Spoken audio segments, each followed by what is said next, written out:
The cause of obesity. Bro really saw 2 lines on a graph and went, yep, vegetable oils cause obesity. Time for school. Borax. Get off the train right now. Why do people think it's a good idea to eat cleaning products? Time for school. Imagine saying I don't want to scare you, then go and claim that chicken causes cancer. Time for school. Now let's clear up some confusion. In the age of Dr. Google and an overwhelming sea of health advice on the internet, it's crucial to have voices that cut through the noise and provide evidence-based insights. Just because Hershey's and grapes have the same sugar content, that does not mean they affect your health But the funny thing is, drinks like this can actually appeal help to nature fallacy. Random puppets on the internet can be dangerous. It's time for school.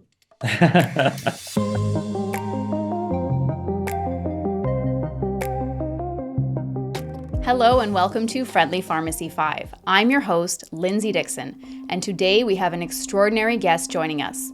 He's not just your typical doctor, he's a medical mythbuster and an educator who is combating misinformation one post at a time. Our guest today, Dr. Idrees Mughal, or as his followers know him, Dr. Idz, is a physician from the UK with a mission to set the record straight on nutrition and lifestyle.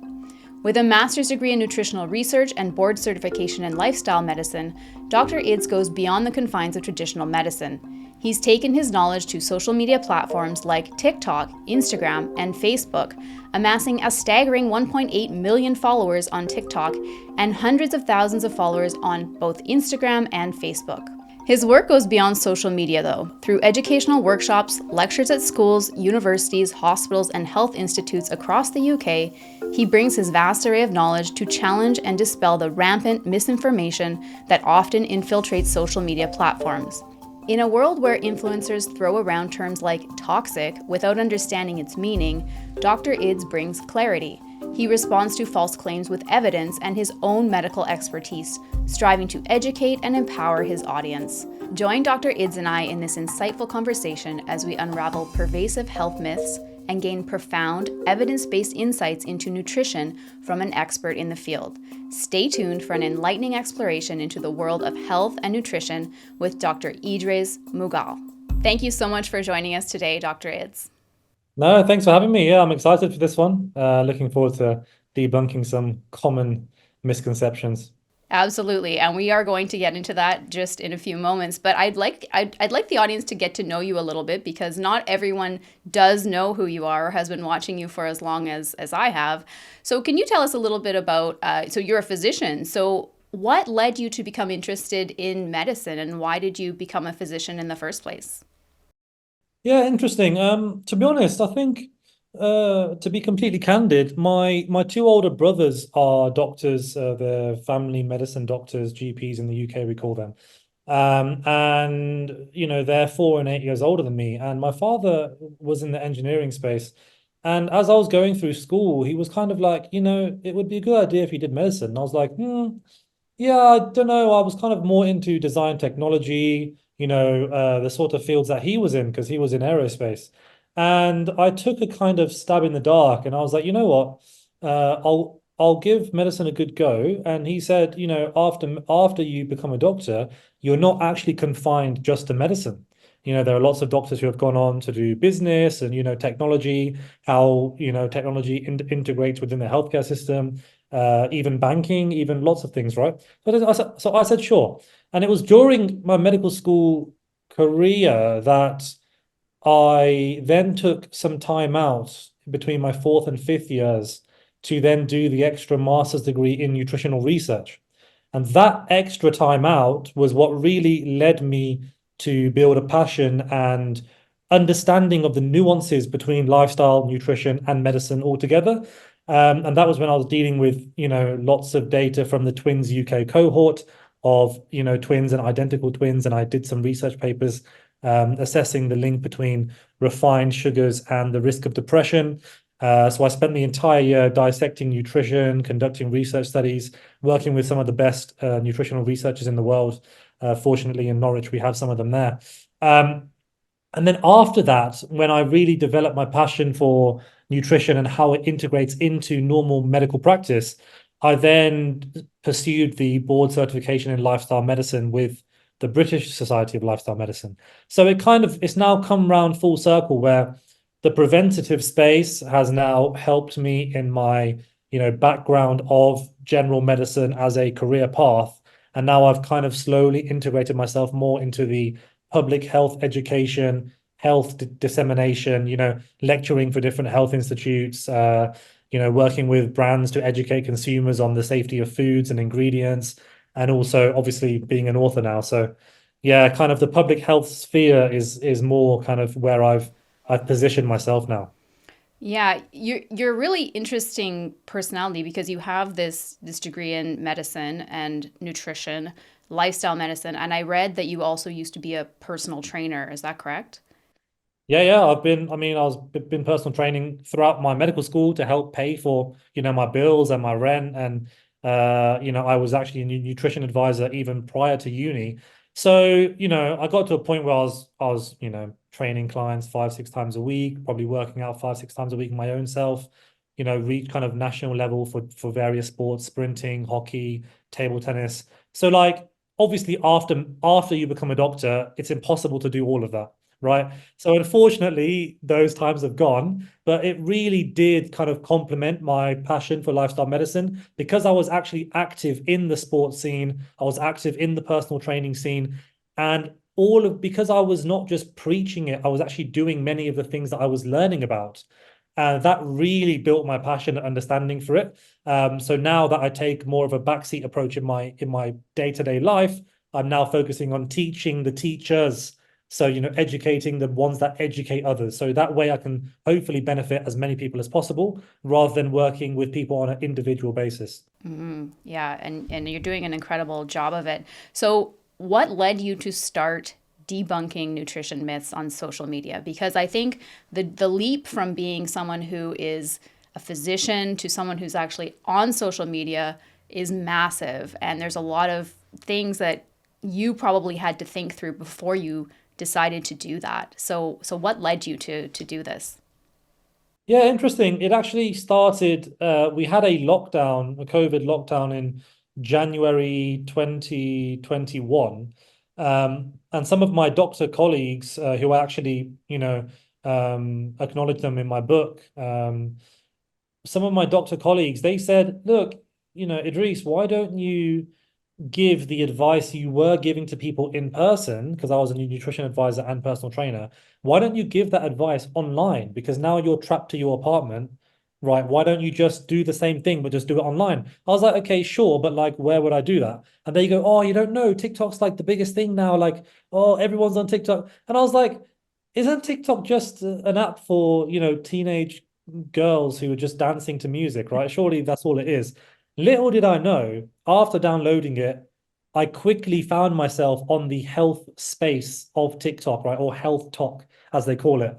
And lo and behold, so many people, middle-aged, chronic diseases, cancer survivors, personal trainers, fitness gurus, like physicians, just the space was just phenomenal. And, very, very quickly, I decided to dip my toes in the water, and start with a bit of humorous fitness content, some basic advice about 3 ways to manage hunger, so just kind of get a feel of how the public would react. And very quickly, I think within 4 weeks, I hit 1,000 followers. 4 weeks after that, 10,000. 4 weeks after that, 100,000. And then it was 100,000 every month after that. And then on year one, I reached 1 million. So like very quickly, the debunking side came because as I was generating traction, people used to tag me in videos asking me, oh, Dr. Idz, what do you think about this? What do you think about that? Then when I did my first response video, it got a very good response. And then people said, oh, Doc, you took him to school, you took him to school. And I was like, should I use time for school as my slogan? Right. And then before you know it, 3, 4 months into me on social media, I was getting tagged in 100 to 200 videos a day, asking me for, to verify like what's going on with this person, that piece of content. Is this food bad, that food bad? And now I've kind of forced myself to stay doing what I'm doing, because whenever I don't do it, people are like, why aren't you calling out these charlatans? And why aren't you debunking myths? I've almost like, what's the word? I've almost punished myself for doing the whole debunking thing, because now I can't do anything else. because the moment I do, like people are upset, right? So Yeah, well, you found a really unique niche, and I think it's something that is needed, which is why people keep asking for this, right?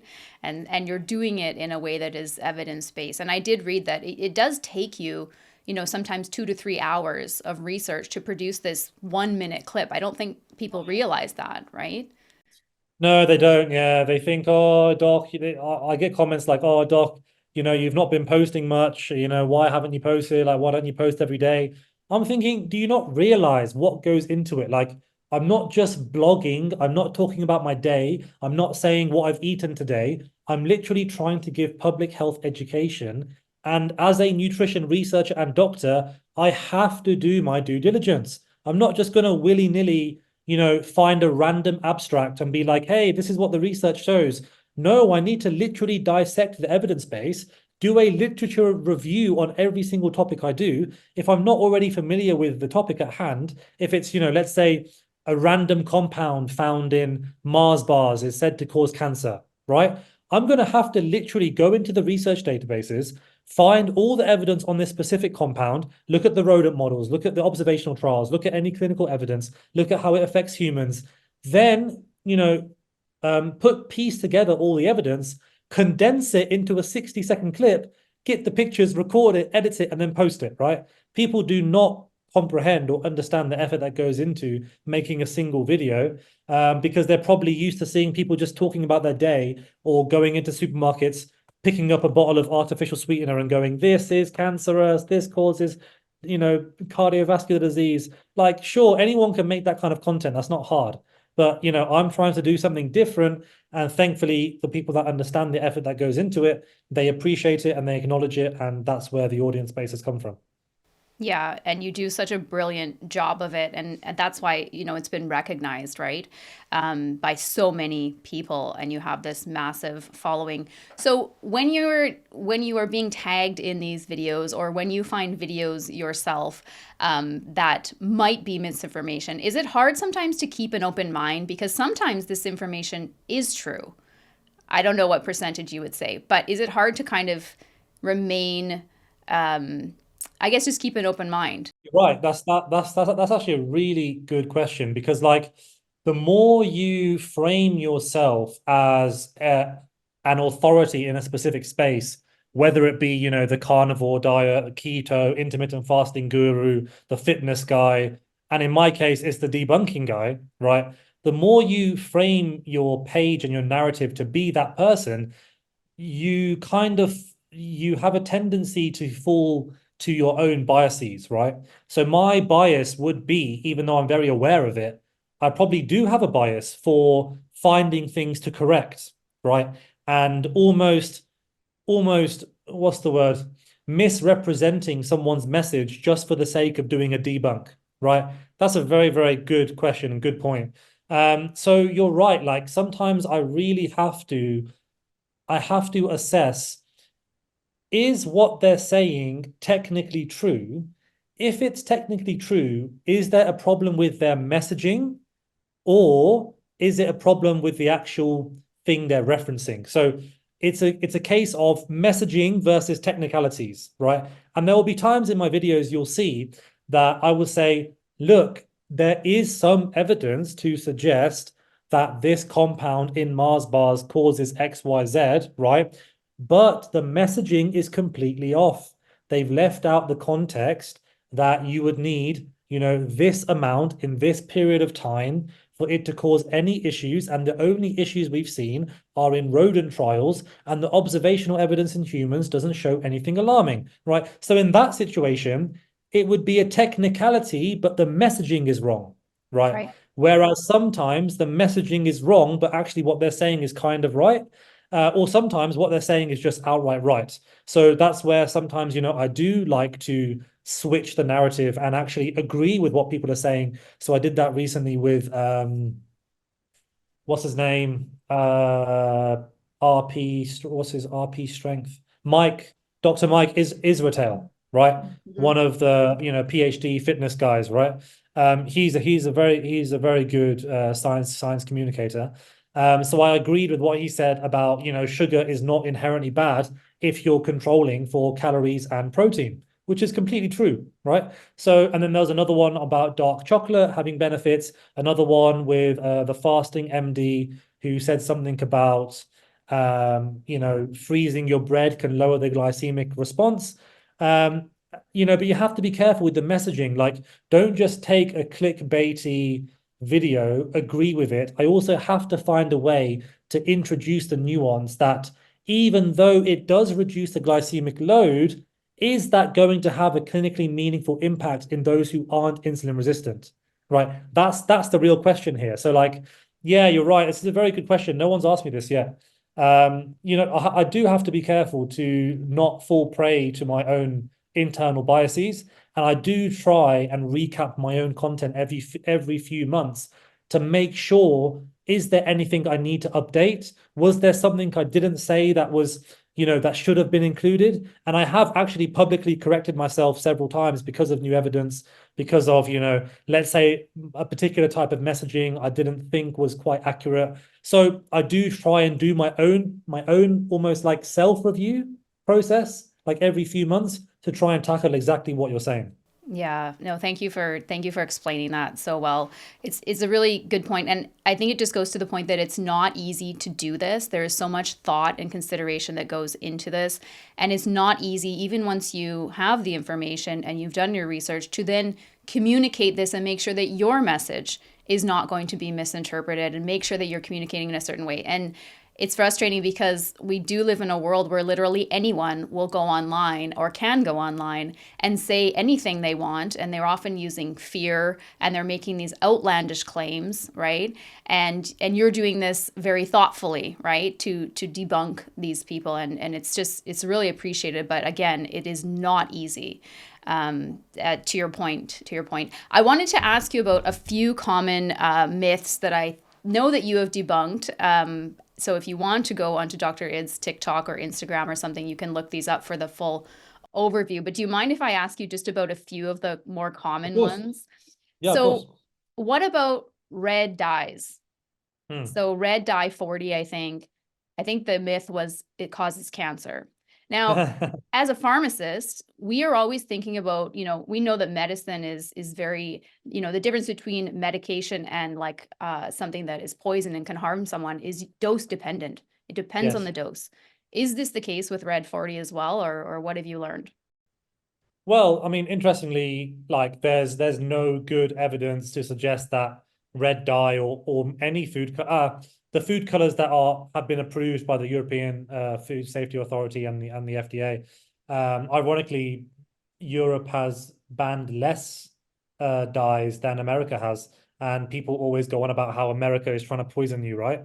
You don't even know how many have banned how many, right? Like America's banned several times more, actually. So I find that quite ironic. But anyway, there's no good evidence that these food dyes, are carcinogenic in humans. What there has been some discussion around is the impact on ADD in children specifically. So, basically attention deficit disorders. Basically, the situation there was a meta-analysis, I think or was it a systematic review I've referenced in one of my videos before, about 2012, that suggests that around 8% of children with ADD-like symptoms or diagnoses do seem to be adversely affected by certain types of food dyes. However, when you subcategorize the dyes by those that are approved and those that are not approved, you actually don't find any link. So, the discussion around red dye is more about how it impacts brain function, especially in children. And I've had to debunk this a couple of times because people are, talking smack about Pedialyte and, all these things in the supermarket, which is quite interesting. So yeah, the whole cancer claim is absolute bogus. There's no evidence for that. The impacts on brain and neurological function is a bit more interesting, but actually, if your child or if you do seem to be affected by it, number one, it's in a very small % of cases, and number two, there are the options for the same products without dyes. So if you want to buy them, by all means. But, I know for a lot of when your child is sick or even adults, you want to make rehydrating and make recovery as appealing as possible. So there's a reason these things are in there, right? Because have you ever, obviously you've tried to drink salty water, right? It's horrible. It's absolutely horrendous. Like I can't even begin to think about drinking it every day. So there's, every ingredient has utility. It's just you have to understand what that utility is. There's literally no meaningless ingredient put into mainstream foods or products, right? They all have a utility. So as long as you understand that, and you understand once again that, the poison is in the dose, of course, as with anything, even water, funnily enough, then you'll be fine. Like you don't have to worry about these kind of fear-mongering claims. Yeah, thank you for clarifying that for us. Now, on the topic of rice, brown rice, white rice. There's been some people saying that I think it's arsenic in the brown rice is bad for you, but yeah. So can you just speak to that for us? Yeah, the rice one. The funny thing is, I've heard both sides of I've had to deal with both sides of the coin. It's like someone in the supermarket holding a packet of brown rice and going, "This is horrible." Look at all the Eastern Asian cultures. They all eat white rice for a reason. They're all healthier than us. Because it contains arsenic and, the fiber disrupts your gut and the outer husk of the grain is like very bad for you. And then I've also heard on the other side, brown rice is so much better for you because it's got a bit more fiber and it's like which, what side of the coin do you want to land on, right? But the truth is, that actually, even though in observational trials, meta-analyses I've cited recently, brown rice does have a protective association with type 2 diabetes, whereas I think it was for every 50-gram increase in brown rice, there's a 13% decrease in type 2 diabetes. For white rice, the highest consumers versus the lowest consumers had a significantly increased risk of type 2 diabetes. Now, is that actually because of the rice? Or is it because people who choose to consume brown rice have other lifestyle habits and access to better quality foods and, financial situations, because typically these products are a little bit more expensive. They're not as accessible in poorer, geographical locations. So is it actually because of the rice, or is it actually because of other lifestyle and socioeconomic factors, right? I would argue it's because of the other factors. Do you want to know why? Because actually, nutritionally, they are extremely similar, apart from 1 gram of fiber difference for a whole serving of rice, right? 1 gram fiber is not doing anything significant to your health, number one. Number two, if you're worried about the arsenic, just wash your rice. Like, it's not a big deal. Number three, people don't typically consume rice by itself, right? Rice is supposed to be a staple food, just like bread, to go with your meal. It's supposed to go with a meal, right? So if you're the one that's fear-mongering about glucose spikes and glycemic control, it's not good for diabetes, it just gets broken down into glucose. Who is consuming bowls of rice by itself? Literally no one, like no one, unless you're very, very poor. And I'm very sorry for those people who may only have access to rice. Fair enough. But I'm talking about people scrolling on social media who have time to, fearmonger about these stupid things. Obviously, they're not only eating rice, right?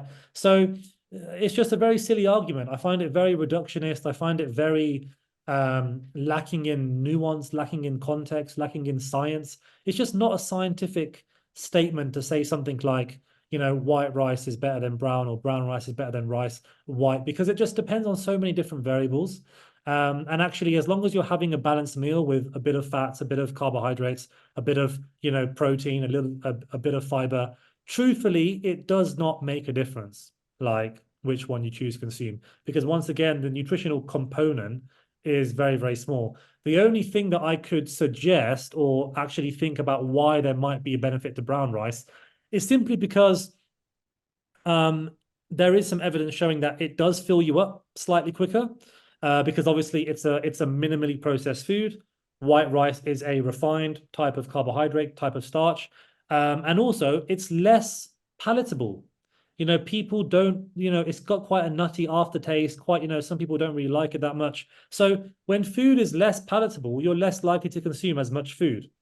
Wow, like big, revolutionary discovery, right? If I don't like it, I'm not going to eat it. So people that are forcing themselves to eat it, then you might end up having a net reduction in total calories because it's not as nice, it's not as, palatable. And therefore, over many, many years, you might experience some benefits in your blood lipids, in your glycemic control, in your body fat, purely because you're eating less. So you could argue a case like that, but to be honest, just enjoy the rice that you want to enjoy. Mm-hmm. Yeah, and another one that I think that might have to do with the glycemic index. I know that you've debunked a lot on this issue with glucose spikes from a certain influencer, which has been excellent. But one thing you've said a couple of times is that sometimes adding vinegar to certain meals can help to reduce that. Can you explain that? Because I'm not clear on how that works. Yeah, so interesting. So specific types of vinegars, especially apple cider vinegar, even rice vinegar, things like that. What it does is the active component acetic acid in the vinegar acts to delay gastric emptying. So when you're delaying gastric emptying, then obviously the release into your intestines is reduced. The amount that your body can process at any one time is reduced. And also you increase the stretching of the stretch receptors in your stomach, which then further activates GLP-1 and other satiety hormones, which obviously would aid in reducing total caloric intake, right? So there's a few mechanisms. Interestingly, in some of the weight loss research on apple cider vinegar, a couple of controlled studies, I want to think maybe 07, something like that, they found that people who consumed apple cider vinegar, I think morning and evening, they lost maybe 4 pounds compared to the control. And over, I think, 2 or 3 months, the reason for that is they actually found was it actually induced nausea in many of these people.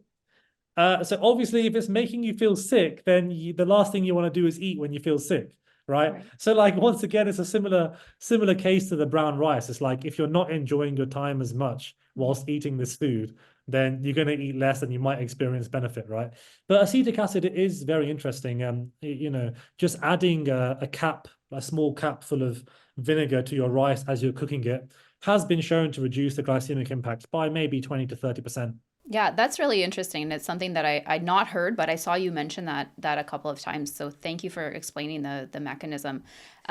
Lastly, just in these myths here, we often see alkaline foods versus acidic foods. And as a pharmacist, I've studied the body. We know that we have kidneys and we have all kinds of systems that help to keep this acid base balance. And if not, we will literally die. But I think this is a huge misconception. So can you, like alkaline water, there's just so much out there about this. What do you have to say about this? Yeah, I mean, this whole alkaline diet has really been perpetuated and kind of exacerbated by, obviously, quote unquote, Dr. Sebi, right?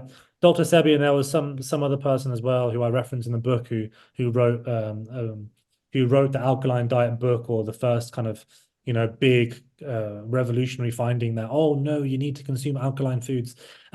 Basically, they have a few hypotheses which basically none of them stand up on any scrutiny, really. One, they claim that alkaline foods or acidic foods produce mucus in the body. This mucus then gets trapped in your organs, in your pancreas, in your lungs, in your heart, and then can start affecting various bodily systems. I have no idea where that's come from. The scientific basis for that is really stupid. The only thing I can think of is, when some people drink, for example, dairy or milk, and they happen to be a little bit, intolerant or whatever, you can feel a bit of phlegm, right? And that's a well-documented phenomenon. But once again, your body clears that because you bring it up with your your lungs and the mucosa and the cells obviously brush it up and you can clear it quite easily. They're claiming that it actually affects your internal systems, not just your lungs and your trachea. So I have no idea how that even begins to happen. They also claim that acidic foods are cancer causing, and they attribute that to specific types of beans, lentils, pulses, potatoes, starches, rice, pasta, which is really funny because like many of those foods are actually very health promoting. I don't know, where the evidence base for that is. Obviously, there is none because it's classified as a alternative or holistic form of healing or whatever they like to say. There is, I remember there was a systematic review in 2016 that literally scoured the depths of clinical literature and found one study looking at the alkaline diet. And obviously they concluded that there is just no evidence to suggest that the alkaline diet or the merits of an alkaline diet have any holding in kind of scientific literature at all. So their claims are pretty baseless. Interestingly, when I looked into it, I'm going off the top of my head now, I did find something about how it could slightly impact your bone. It's not going to be bone density. What did it impact? I think it was just urinary pH, obviously, because that's a mechanism by which your body maintains homeostasis with your acid base, along with your kidneys and your lungs and your urine, obviously. So it's practically impossible for food to change your blood pH, as we know. You've only got a 0.1 buffer by which you're maintaining a healthy pH. And I've literally dealt with in hospital patients that are 0.1 outside of that range, and they're severely ill. Like really, I have to be up with them all night, making sure they don't, die, basically. So yeah, the alkaline diet is just complete nonsense. Like whether following the alkaline diet results in improvements has nothing to do with the pH of those foods. You could just have benefit because you're consuming more fruits and vegetables, right? So like once again, it's like what is actually happening? Is it the alkalineness? Is it the alkalinity of the food, or is it just the fact that you're consuming more fruits and vegetables? I guess we'll leave that to those who want to debate. Yeah, no, that's a great explanation because I know that has been going around for years and years, right? This whole concept and of alkalinity, and I think that I don't know. I think it's just really important that we keep reinforcing. You see, recently I debunked someone who was a follower of Dr. Sebi about a week or two ago. He literally said, what did he say? The menopause for women is not a natural phenomenon. It's caused because you're consuming too many acidic foods. And he said women should be able to ovulate until they're 100, which is just like, what the hell? Like, and this has come from his narrative of alkaline diet. Where do these things come from? He said the reason you go into menopause is because when you consume acidic foods, you produce mucus and it blocks your fallopian tube. How is what you're eating, how is mucus going to go from there to your fallopian tube? It's a completely separate system. It's not linked at all, right? Anyway, so I had a bit of fun with that one, so you can go check that out later. Yeah, so once again, that just shows you how idiotic the kind of advocates of the alkaline diet are. Yeah, and I'm sure that video had tens of thousands of views, and then you debunked it, right? And hundreds of thousands of views from your debunking. So thank you for doing that, because like we've said, anyone can put a message out there, and it's often hard for people to understand how to evaluate these videos, right? Because there's and sometimes the more outlandish, the more people might believe them, because it's just something it's new, and it's like, oh my goodness, and look at all the views, right? That's a well-known fact, actually. It's actually in the literature. There was a research paper in 2018 that looked at Twitter posts and they purposely spread false information and they compared it to true information, right?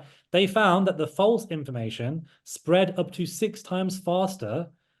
And obviously we know why that is, because if it sounds more revolutionary, it's more groundbreaking, it's something new, it's more exciting for people to latch onto, and they're more likely to comment, to like, to share it. Whereas something that's sensible and rooted in evidence typically is not brand new, because we know the main principles of a healthy body, healthy lifestyle. We've known them for decades. So that's part of the problem.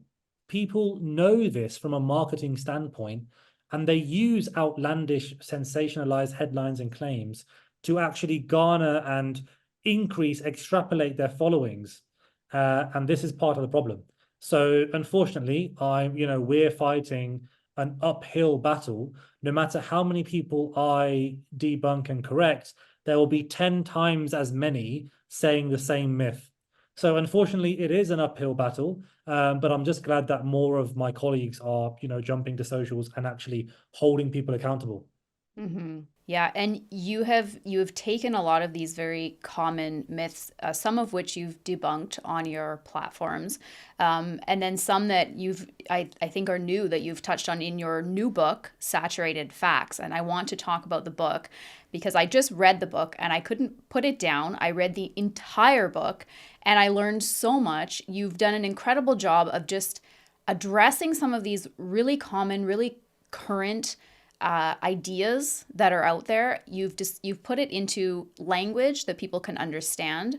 And I think everyone should have this book in their home as like a reference, and even healthcare professionals, because we get asked these questions a lot, even pharmacists. People can come up to pharmacists in Canada and ask any kind of question. And we don't have a lot of information or education on nutrition, right? So the book is just phenomenal. And I'd like to know what led you to make this book. And I mean, it just must have been so much work for you, but what was your inspiration behind culminating all of this into a book? Yeah, interesting. It actually happened when I was on call in the hospital. I was on a 13-hour shift in general surgery. And obviously I was getting bleeped left, right, center. I had about 70, 80 patients to look after by myself across 3-4 different wards. It's very, very hard. And I got a message from my editor from Penguin in my Instagram, and I read it and I was like, oh, interesting. So he just, he just messaged me saying he liked my content and, would you be interested in writing a book for us? And then it was signed Penguin Random House. And I was like, and I said that out loud. I was like, Penguin Random House, what's that? And then my senior colleague at the time, Dr. Laura, she's a surgeon now. And actually, I also acknowledge her in the book as well. She basically was like, you mean the biggest publisher in the world, Penguin Random House? I said, that's Penguin, as in Penguin Books. I was like, oh, I see. So she goes, give me your bleep. I'll look after it for a little while. You talk to them right now. I was like, sure thing. Like I said, look, I'm free for a chat right now. I remember I was on shift and my colleague took over for me for a few minutes just so I could talk to my editor. And I hadn't thought about writing a book before he messaged me. And then the rest of my shift, I was like, am I seriously about to actually consider, writing an entire book? I can't even imagine, I was like fresh, being a doctor. I was really tired. I was like, dealing with 70-hour working weeks and, doing 4 night shifts and then 3 off days and then back to long days.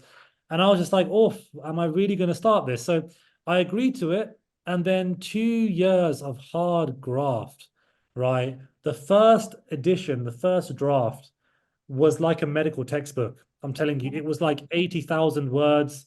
I went into so much detail because it was the first time I felt like I could spread my wings, use my analytical skills to really, dive into the nitty-gritty science. Because in my videos, I'm almost constrained. I'm almost tied to like the 60, 90-second, summarized debunks.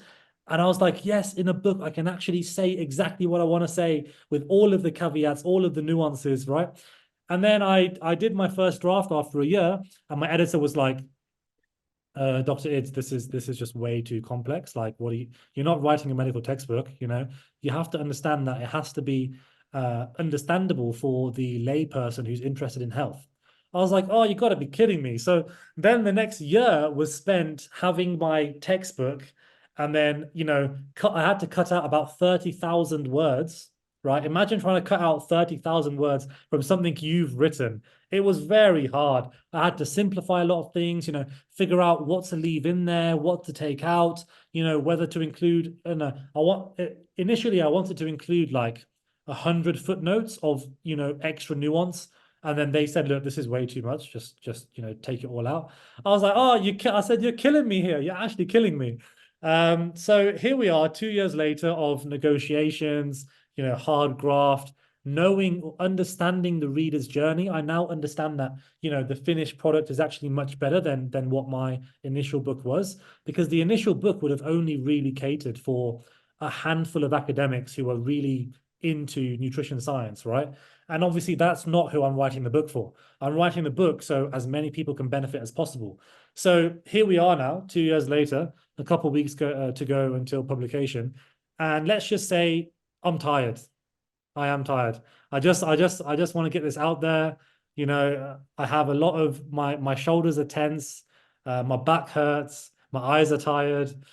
Many evenings, many nights, I was up till 5, 6 in the morning writing, balancing hospital shifts, business, you know, clients, education, social media. So it's very, very tough. But here we are. I hope many people can benefit, and I'm looking forward to hearing everyone's feedback. Well, maybe you should also do a textbook. I mean, I don't want to lose those 80,000 words. I think the world Honestly, needs to see that. at this point, I might have to. I don't know much about the textbook space, you know, who commissions it, who edits it, whatever. But yeah, let's find out. Maybe I'm not going to touch any other text for 5 years now because my brain is just tired. I know for a fact next year, you know, other publishers are going to reach out and be like, oh, your first book was great. Do you want to come do with us? No, leave me alone. I want time to breathe for a while. Understandable. I mean, after reading the book, you can tell so much thought has gone into it. You do refer to different studies. Every single section is extremely well thought out, extremely well communicated in a way that I don't think I've seen from, you know, an evidence-based book. And it's on nutrition, which I think there's just so much need for. Even healthcare professionals, we really would like to know more about this. And so I think it's such a good reference book, right? You've talked about common beliefs about carbs in the book, intermittent fasting, which is just a topic that people are really interested in right now. Protein, you touched on gluten. You know, so many people would like to know about gluten. Is it always inflammatory? Is it not? You made that clarification in there, which is great. You also mentioned something called the Dietary Inflammatory Index. Now, I'd not heard about this. Can you just explain this briefly for us? Because this was a new concept for me.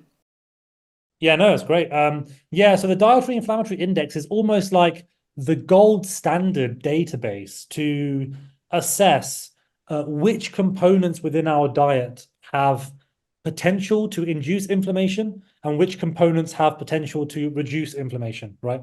And this was actually conducted and cultivated by a team of scientists led by Professor Hebert, or Hebert in English. And he is fantastic. Like, if you actually listen to his story on Sigma Nutrition Radio, they have a very good nutrition podcast that I recommend for everyone. He described how, you know, in the early days, he would be helping his parents, you know, do some of the gardening and helping them in the garden and things. And he would realize that as he was playing a lot of sport during the summer months, when he got little hamstring niggles and tears and, you know, acute injuries like that, he would roll over his ankle, right? He would notice that in the summer months, he was recovering a lot quicker than he would when he got those exact same niggles in the winter months. And what he came to realize was actually the foods he was eating in the summer, because it would become seasonal for, you know, berries and, you know, specific dark leafy greens and lots of different types of fruits and vegetables and foods that have a very potently anti-inflammatory effect. he would notice that actually there's a relation here between what we're consuming and the impact on acute and chronic inflammation in the body. So when he took that kind of anecdote to heart, he then, underwent a large kind of accumulation of research trials, databases, surveys from different dietary trends from around the world. And what he composed was an algorithm, a database that has a scoring scale from -1 being the most anti-inflammatory to +1 being the most pro-inflammatory, right? Now, every nutrient and every type of food, herb, seasoning, spice, protein, fat, carbohydrate, whatever, omega-3, omega-6, they all fall somewhere on this scoring scale. Now, when you put all of that combination into an overall dietary pattern, you can then tell what the overall effect of a specific pattern, dietary pattern, has on your inflammatory status. So is it going to slowly increase low-grade systemic inflammation? Is it going to slowly decrease it, right? So even though there are actual scores for individual foods, which I didn't mention in the book purely because I knew if I laid out the entire scores for each individual food, people would forget the rest of the context and they would say, oh, inflammatory, anti-inflammatory, oh, bad, healthy, right? That's not really how it works. Like, the effect that diet has on inflammation needs to be viewed through the lens of the overall dietary pattern, because you can't really say that sugar is inflammatory, even though it has a positive score on the DII, or the Dietary Inflammatory Index, because controlled trials show that after 12 weeks of consuming, let's say, 175 grams of pure sucrose, pure table sugar, right? There was no significant change in systemic inflammatory markers, right? But most people will tell you, no, sugar is inflammatory, blah, blah, blah, blah, blah. But the key here is that if you're changing a single thing in your diet, like your sugar intake, right, then the potential for that to cause inflammation is very, very small. And that's because it needs to be accompanied by other pro-inflammatory habits, like consuming saturated fats, like consuming fried foods, like consuming too many total calories, maybe too much iron, too much vitamin B12, right? When you've combined all of these factors together, that's when you see an inflammatory response. You don't really see it after individual changes in dietary pattern. So that's why I purposely left out the entire table. I just gave you an idea of what the DII stands for, and then I debunked some common inflammatory myths afterwards. Yeah, that was new to me, and so thank you for explaining that. The book also touches on the microbiome. You also talk about how the timing of when we eat affects us, right? Something you call chrononutrition and sleep, which is really, really interesting. And you have a whole section on depression and dementia risks, right? What led you to include that in the book?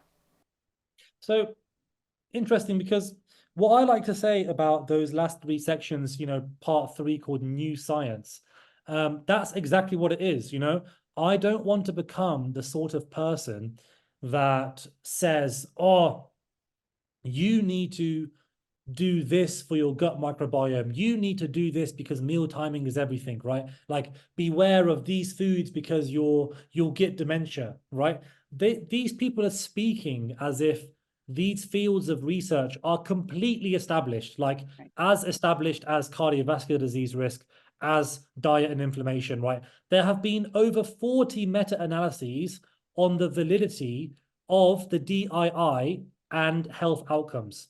40 meta-analyses. For someone that doesn't understand, a meta-analysis is a study analyzing lots of different studies. So there's been 40 of them, more than 40. Okay. So if that's an established field of science and I've only written 1 chapter on it, why would I act like the last 3 sections are solidified? They're not solidified. We're still learning about them, right? The research is interesting. We can make general recommendations so far, but we can't give prescriptive and confident, 100% confident recommendations on them because the evidence is too preliminary to say that just now, right?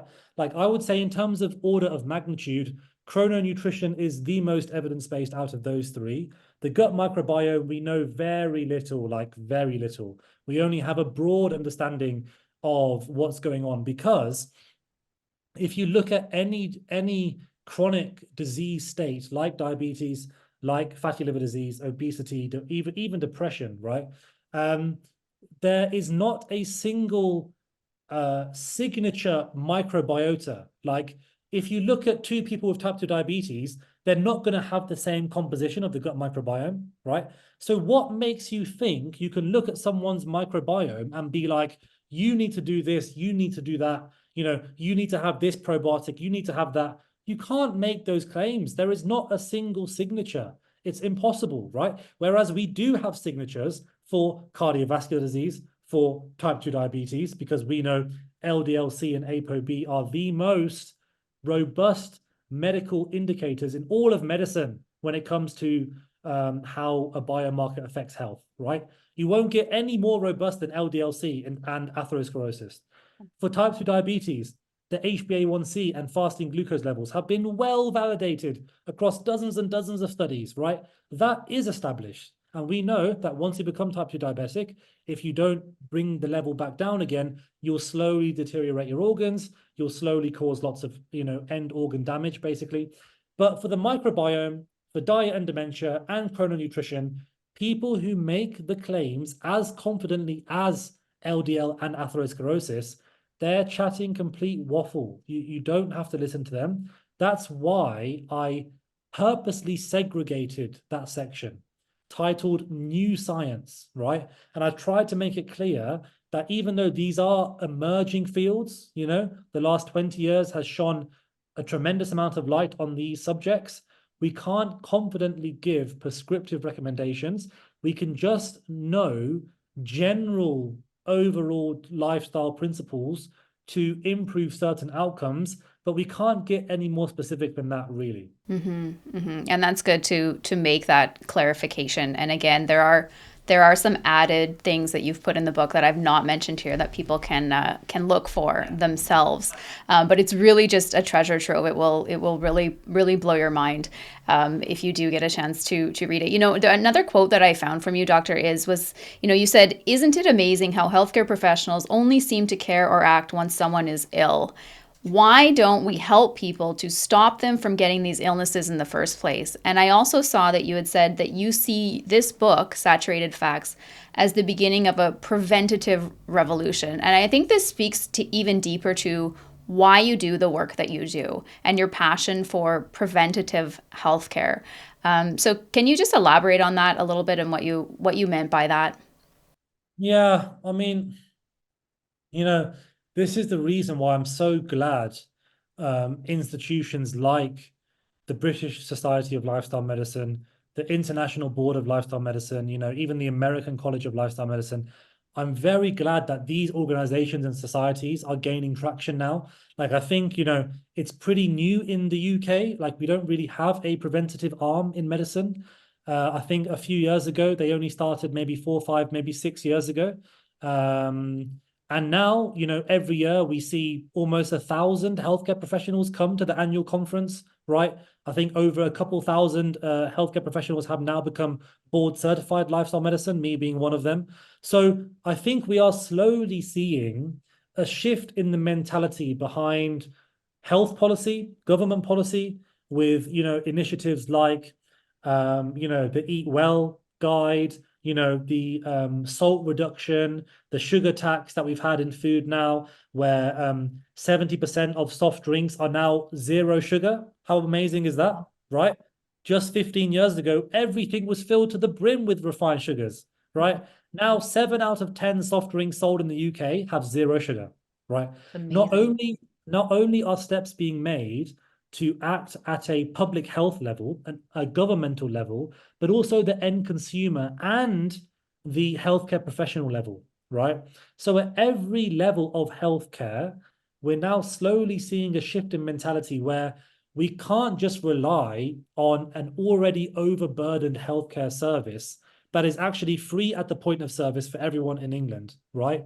And you know how much damage that can do, because obviously everyone's coming for every single problem because they know they can just get it for free, right?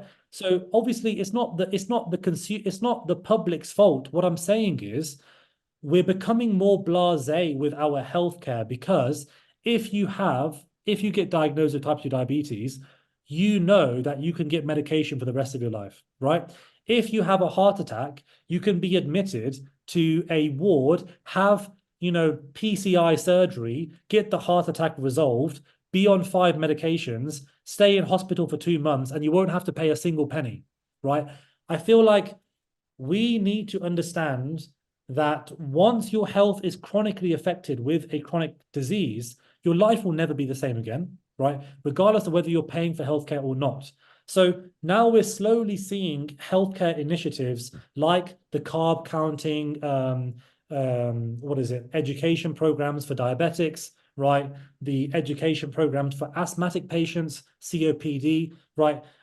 Tertiary centers for weight loss. So there are centers that work with the NHS where people are coming in every month for a check-in for those who are very, very obese, right? And they're getting an hour consultation with a doctor, dietitian, even clinical pharmacists are helping with their medications as well. So I think with more people like myself being kind of advocates and being kind of holding the torch per se with, books and giving lectures and being a vocal voice and authority in the UK demographic and hopefully across the world, I think now we can start this preventative lifestyle revolution where people understand you need to proactively act now. Don't just be reactive, be proactive, right? And that's for the betterment of the economy, for your individual health, for public health, and to ease the burden on the healthcare system. And hopefully we'll do a better job of retaining more doctors because unfortunately, I think 1 in 3 doctors in the next 5 years are planning to leave the NHS. 1 in 3, wow. Right? Like that's ridiculous. Like I know so many of my colleagues have already gone to Australia, they've gone to Canada, they've gone to New Zealand, right? Because it's just a very, very difficult system right now. And, the public are disappointed because we're not able to provide, optimal care. And naturally they should be, because if we make a promise like you deserve to be seen within 4 hours of coming to the emergency department, people are waiting in trolleys for 12, 16 hours. You've had a heart attack and you're not being seen for 12 hours. How ridiculous is that, right? So not only will these preventative measures make things easier for the public, it will make things easier for myself, my colleagues, the economy. We won't be in so much debt in the country. The NHS is in so much debt, it's crazy. So that's what I meant when I said, hopefully this book can be the start of a preventative revolution where we can make preventative measures mainstream. They're not really mainstream yet, right? We need government to invest more heavily in education programs, seminars, food banks, minimally processed foods. They have to force food manufacturers to meet certain healthy criteria. Why don't government do that, right? Why don't you make it so if a manufacturer like, Kit Kat or Mars Bar or whatever big conglomerate makes these chocolates, right? Why don't they say, if you want to keep making these products, you have to meet a certain health criteria, 1, under 4 grams of saturated fat, 2, over 3 grams of fiber per serving, and 3, under 300 calories for a 50-gram bar, right? If you don't meet these 3 health criteria, for every one you don't meet, you have to pay additional tax, right? So they can very easily do that. That way you this is governmental legislation to force food manufacturers to meet somewhere in the middle where then the general public has access to healthier, affordable, and cheap food. Very, very well said. And we do have a very similar situation here in Canada as far as we have public health care, we have people who don't have physicians, we have people waiting for hours and hours in emergency departments, and we have very few voices speaking about being proactive when it comes to your health and preventing you from getting sick and making these kinds of choices and making this kind of education and these choices more accessible, right, for people, which is just so important. Yeah. So your book, Saturated Facts, can people just buy that on Amazon if they're interested, or what's the best place to go? Do you think that's probably Yeah, so obviously I'm based in the UK, Penguin's based in the UK. So for any UK listeners, obviously Amazon UK, the easiest place to go. Waterstones have very kindly put it on their website, which you can find in my links in my social medias. They do ship internationally. So all of my international followers, people that are interested, have been ordering from Waterstones. Yes, obviously you will have to pay a lot for shipping. I'm sorry, there's no other alternative at the moment. I have been pestering Penguin to get it on Amazon.com, so my US audience can also purchase it without shipping. But unfortunately, I have no idea how long that will take.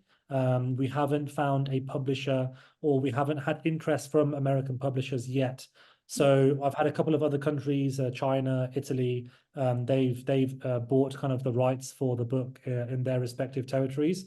And America will eventually, because they'll be stupid not to, because half of my audience are American, right? But it just depends, like, how publishers are. They have a set number of books per cycle, and they don't like to speed things up. So unfortunately, for the near future, you'll have to go through the Amazon.com, Amazon.co.uk website in my links. And I would really appreciate every pre-order, because pre-orders allow retailers to know that there is a demand for the book. When they know there's a demand, they then order more copies. They then store it in more of their stores, and this boosts the pre-order sales. It generates more press, it generates more interviews, and this has a snowball effect where hopefully I can make it onto a bestseller list. I don't even get that much money. I get £1 per copy, right? Like, big deal like that. I make more from doing my private practice or whatever, like doing one sponsored video, right? So it's not about the money. The point is, I want preventative healthcare and accurate information to be mainstream. It's not mainstream. If you look at all of the top book charts, I'm sorry to say, the majority of it is just quackery, right? Gundry, right? You got other people like Hyman, unfortunately, that are both doctors, which is also very bad. You've got other people, like nutrition experts. You've got, people like the Dave Aspreys and the Max Lugaviers of the world, and, all these types of people. I really, really hate it. And I want the book to do well, not for the sake of my pocket, because I don't get that much, for the sake of just sanity in the nutrition sphere. I just want sanity to be sexy. I want, sensible advice to, be all over the headlines, to be on TV.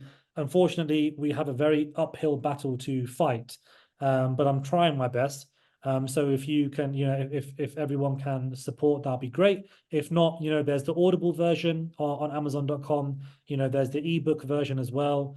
So yeah, whatever you guys can do to support, that'd be much appreciated. Yeah, and even give it, as a gift to someone who, always falls victim to this, right? Or who is always trying to pursue health, but maybe needs a little bit more direction on how to do so. This is a great reference. And like I said, it's written in really easy to understand language, and it's really, really engaging. And you've done a great job of that. Just in closing, I wonder if the audience, if you could give them some tips on what to watch for, maybe some red flags to look out for when they're, bombarded with these influencers who are constantly fear-mongering. I think it's fear-mongering with these, this type of content. What are some red flags that people can kind of look out for to help them critically analyze some of the content that comes to their feed? Yeah, great question. I would say, I think people have to develop a sort of, excuse my language, bullshit radar, right? We need to have some form of filtering system by which people can understand what's likely to be quackery, what's likely to be valid, right? Now, some ways in which we can do that include things like, do they make absolutist claims, absolutist statements? What I mean by this is, are they saying things like, these are the most inflammatory foods for your body, right? These are the worst 3 foods for your health. These are the worst foods for your gut. These are the best 3 foods to eat, right? This absolutist claims and statements, they really highlight someone's ignorance into how nutrition actually works, because there are no universally most inflammatory foods for a single person, right? For example, an apple for me probably won't have any effect on my systemic inflammation. It might not even lower it, it might not increase it. But an apple for someone that's got inflammatory bowel disease, that could exacerbate their IBD, right? That could definitely cause inflammation for them. Gluten for me doesn't cause me any problems. Gluten for someone who's got non-celiac gluten sensitivity, or for someone that's got celiac disease, that could absolutely increase systemic inflammation, right? So like this whole absolutist statements where it's this statement catches all and it's universally true, just highlights that's just a very unscientific thing to say. No proper academic or scientist will ever say these are the best foods, or these are the worst things, or this is the best thing to do, right? So if you hear something like that, you know for a fact it's not evidence-based, okay? Number two, do they get defensive when people ask them for evidence, right? If they get defensive, they're not open to sharing what their sources are, and they push back with the whole, big pharma funded conspiracy nonsense, right? Straight away, they're not really scientific, or they don't really have your best interest at heart. Because any true person that's, genuine about helping, they would be completely open to sharing what their information is, where it's from, right? If they're alluding to studies show, where are these studies? Why don't you make it public for everyone, right? This is a reason why every single paper I talk about in every single video, I will purposely show the title and author of the paper. So you can just Google it and it will come up straight away, right? Even if it's only for a split second, you can pause the video, get the title, check it for yourself, right? I think people have to be very transparent. If you're not transparent with where your information is from, immediate red flag, okay? Number three is the appeal to authority. Of course, as a general rule of thumb, if you look across, a bell curve distribution, right, the professionals are more likely to put out accurate information compared to the self-proclaimed experts. I'm not saying you just accept what a professional says. I'm not saying you disregard what a non-professional says, right? Because as anyone who watches my content knows, I've publicly called out dozens of dietitians, doctors, I think there's even been a pharmacist in there or two, right? I make sure I don't just attack or, debunk the self-proclaimed experts, because people need to understand that you have to be skeptical no matter who is saying what's being said. Even with me, I don't want people to straight away believe what I'm saying. That's why I show the references every single video.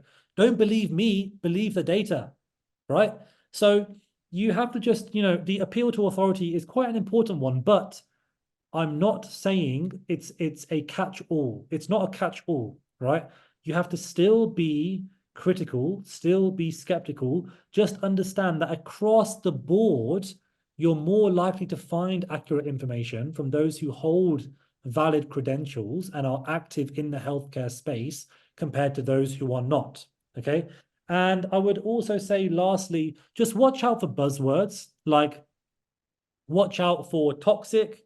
That's pretty much always wrong, because I've never heard a video where they say toxic, where it's actually a toxin.